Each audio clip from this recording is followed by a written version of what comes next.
Nakikita niyo ba 'to? Ito lang naman ay plantain.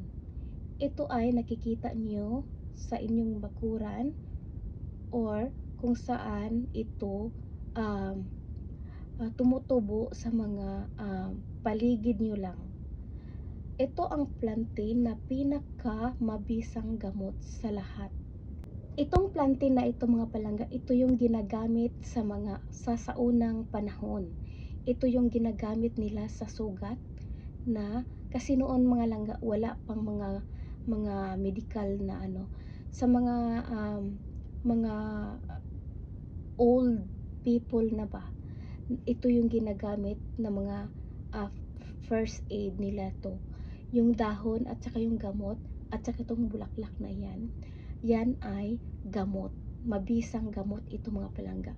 Kahit i-search nyo sa Google, mag-search kayo ng what is the benefits of plantain plant.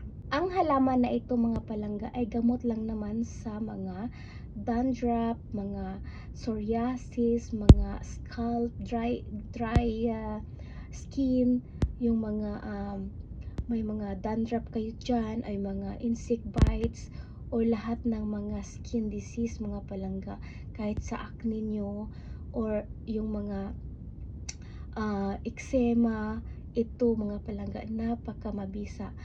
Sa unang panahon mga palangga, ito yung kukunin yung dahon na ito at tapos didikdikin at ilagay doon sa may wound, hihilom na agad yung sugat. So ito, i-search nyo to, plantain plant, kung ano yung benefits nito. Mas maganda yung kayo yung magse-search nito para maintindihan nyo talaga.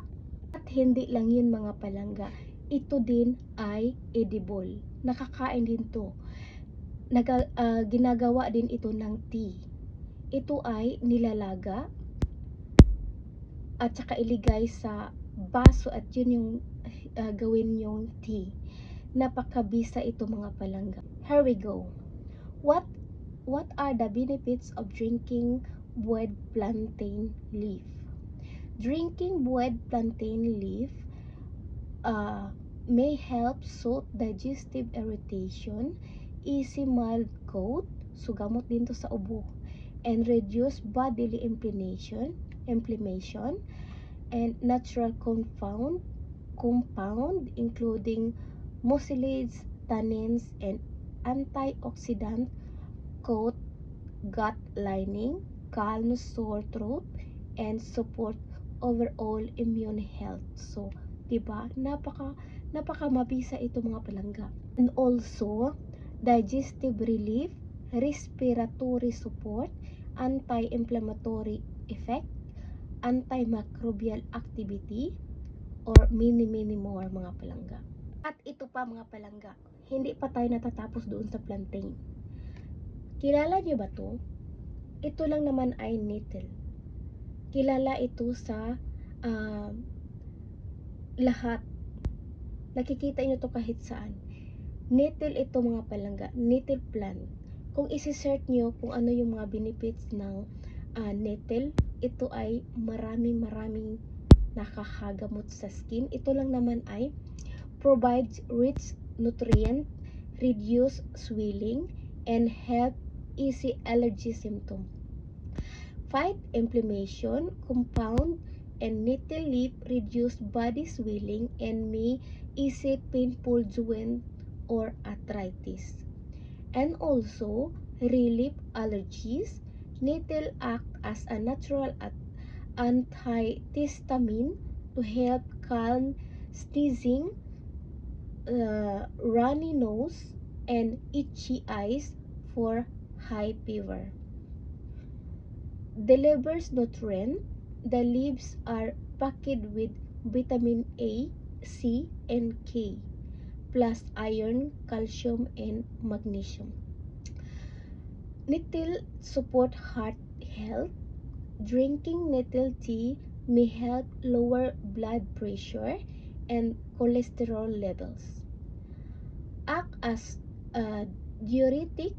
It helps the body get rid or extra water and salt through urine. So, ayan, mag-search kayo.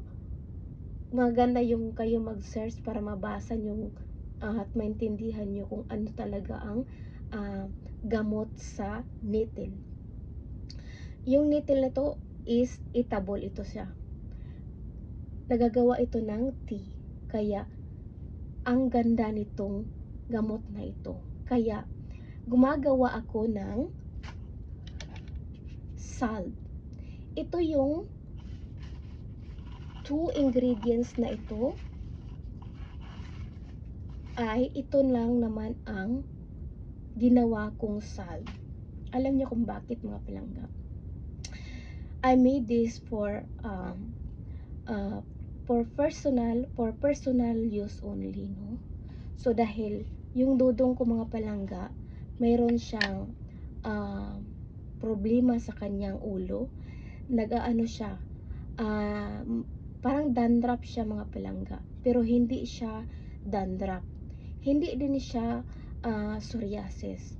So meron siyang skin irritation sa kanyang ulo, matagal na yan, at kahit anong derma ang pinuntahan niya, hindi talaga nag-effect sa kanya. So I decide na gumawa ng handmade remedy for him.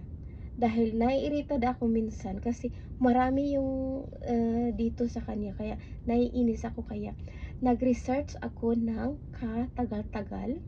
Before ko to ginawa, mga palangga, nag-search ako kung ano yung mga ingredients na handmade, na walang chemical na halo, na very effective.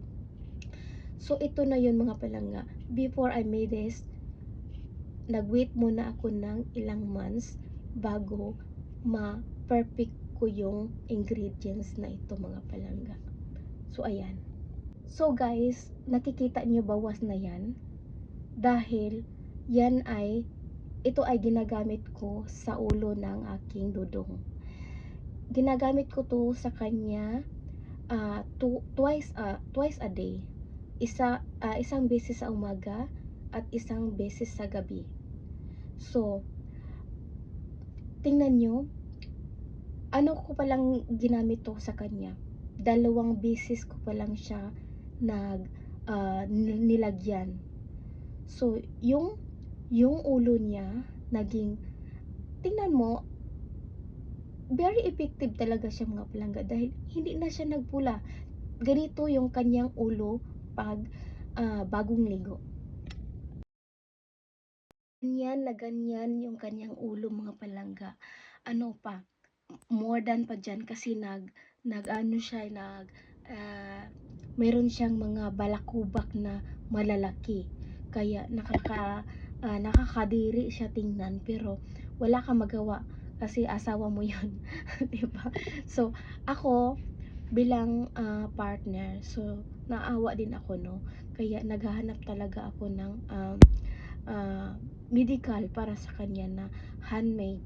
So ito, hindi lang to para sa ating mga malalaki, pwede din to sa ating mga chikiting.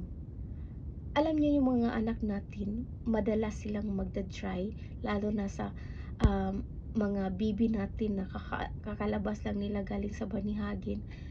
Pag winter, mga palangga, nagda-dry yung kanilang mga skin.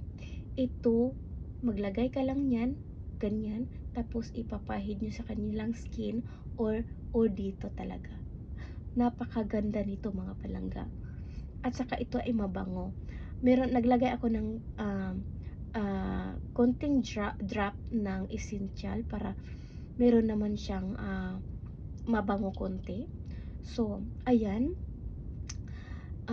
Kung gusto nyo mag-check out nito, gusto nyo mag-try, hindi ko kayo pipilitin na mag-try nito. Kung gusto nyo lang. So ilalagay ko to sa aking website, guys. Pwede kayo mag-check out doon sa may mga gusto. Hindi ko kayo pinipilit na mag-try. Nasa sa inyo yun. So, effective talaga ito kasi hindi ko to siya pinagdamutan ng mga ingredients. Napakamahal ang ingredients nito. Kaya, ayan na. So, thank you for watching and Bye.